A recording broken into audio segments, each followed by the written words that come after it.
This is the first of several lessons in which we will investigate, analyze formal organizations and bureaucratic structures and arrangements.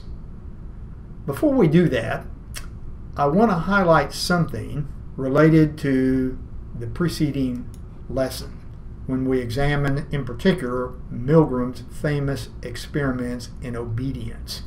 I had mentioned that some of his findings could be applied to what happened in 2004 in a prison in Iraq known as Abu Ghraib, where American military personnel participated in torture against Iraqi prisoners.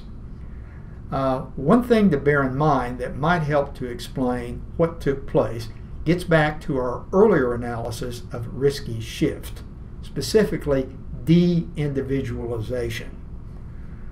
It's possible that the guards in the prison may have developed a sense that their selves were blended into the group, and they went along with a risky activity because they may very well have come to believe that any responsibility, or for that matter blame, was to be borne out by not just one's individual self, but by the group.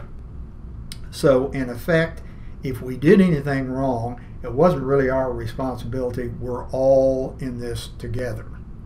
Now, as to the current lesson, let's take a look at formal organizations. You can find some information in Chapter 5 in the text, and I want you to refer to page 4 of the third study guide. Formal organizations are really big, large secondary groups. They're highly organized in order to accomplish complex jobs or a job, or to achieve goals or ends in an effective and efficient way. Formal organizations can be really big, like the federal government, or relatively small, like a local veterinary clinic. Blum, Scott, and Ezzoni all classified formal organizations into three generalized categories: normative, coercive, and utilitarian. This is some additional information that you might want to bear in mind about formal organizations. In later lessons, we're going to concentrate on the fact that a lot of formal organizations are organized in a bureaucratic fashion. But let's, for this lesson, focus on the three types or categories that have been identified by Blum, Scott, and Ezzoni. Normative. A normative organization is one that people voluntarily join because of some common interest, or they're going to gain some kind of personal satisfaction by participating within the organization itself. There are many examples. This could be one. Religious activities at a place of worship, in this case, a church choir. Another might be the PTA. Kiwanis Club, political parties. On college campuses and universities, sororities and fraternities can be thought of as normative organizations. Now, once again, it's important that you bear in mind that larger social locators are going to play an important role in determining whether or not people can participate in normative associations or organizations. One of the most important is class. If you remember, we talked about class. It has to do with socioeconomic status. It's based on a person's income, occupation, education. It's still very, very important in terms of indicating who's going to be able to participate in mainstream normative organizations. Main reason for that, probably no great surprise to any of you, is the fact that normative organizations can be expensive. You have to start paying membership fees, etc. like that. People from lower socioeconomic class backgrounds are going to be put at a disadvantage. Gender is another important element. If you look again from a historical perspective, voluntary organizations that are all male have generally enjoyed, until quite recently, higher prestige and status than women's organizations as such.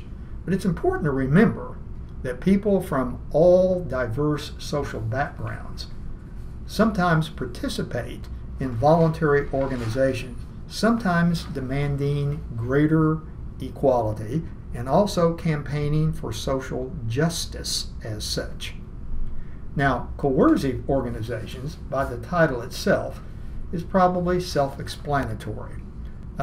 People, again, don't voluntarily join these particular organizations. They're forced to do so. Classic example would be this place, a prison.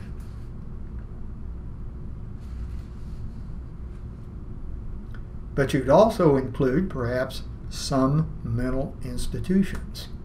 Those boarding schools that Native American children were sent to in the late 1800s up to through the early part of the 20th century that we discussed in earlier lessons could figure in as an example. These environments are highly restrictive. People are put in a situation, as you can see right here, where it's almost impossible for them to leave. Now, on the other hand, a third category identified is referred to as utilitarian. More often than not, again, these are large, complex organizations that people join, and I might add, they join voluntarily for specific purposes, like making a living or gaining some kind of material rewards. You want to remember again, they can take many forms, from a local Target store to the federal government. The community college where I'm employed can be thought of as a utilitarian organization.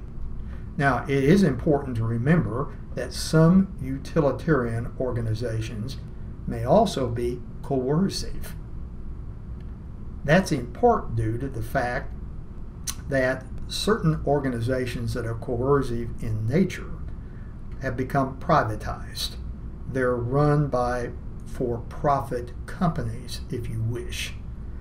And you might also recognize that this is not a rigid structure that we're talking about here. For example, could someone, again, be part of a coercive organization and they're doing it largely for monetary rewards? You got those folks? How about the warden? How about the guards? On the other hand, could there be people who participate in coercive organizations largely for normative purposes, something considered worthy? A faith leader who goes to a local prison to provide counseling support, or for that matter, just volunteers who may come in to teach inmates in a prison new skills and new ideas. So bear in mind, again, this is just an interesting way to analyze, again, really large secondary groups. Now, in the next lesson, we're going to focus on the fact that a lot of these formal organizations have become bureaucracies. We're going to examine, again, specifically what makes a bureaucracy a bureaucracy. And you want to bear in mind something that's very important, and that is bureaucracy has multiple meanings. It can refer to a particular type of formal organization, but more often than not, I like to think of it as simply one of many ways by which a formal organization is structured or arranged. So until next time.